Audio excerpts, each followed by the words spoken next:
عيد ميلاد ابني اجا يوم الامتحان بتاعه. تعالوا ما اقولكوا فكرة جاتلي كده مجنونة. قررت ان هو يحتفل في لجنة الامتحان. والله خلته يحتفل ويعملوا له احتفال في لجنة الامتحان، وكان يوميها امتحان دراسات.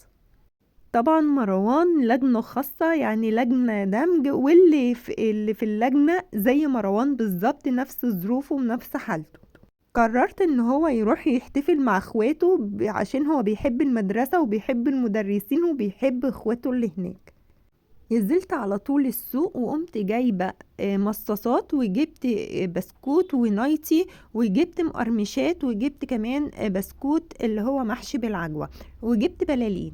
طب تعالوا ما اقولكوا بقى هنعمل الطبق ازاي. وخليت مروان هو اللي يرص الاطباق بايديه. طبعا هم 7 في اللجنة، 7 أطفال.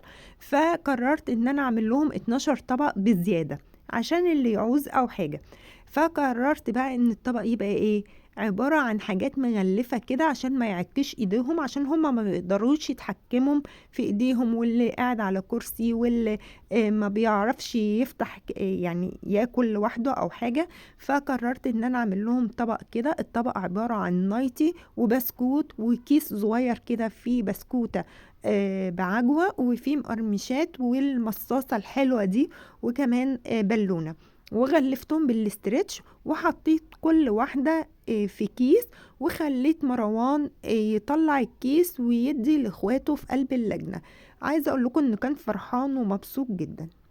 انا طبعا معرفتش اصور في اللجنة لان كان ممنوع عشان ايام امتحانات، فالمدرسة قالت لي لو ما كانش في امتحانات كنت خليتك صورتي. وطبعا بعد ما خلصوا الامتحان المدرسة قعدت تغني له هو واخواته حبيباي زي طويل. وخليته زي ما انتوا شايفين كده، عمل 12 طبق بايديه، واخوه طبعا كان بيساعده، وانا كنت واقفة بصورهم. وكل واحد كان الكيس زي ما انتوا شايفينه كده، كان منظره حلو وشيك وبسيط.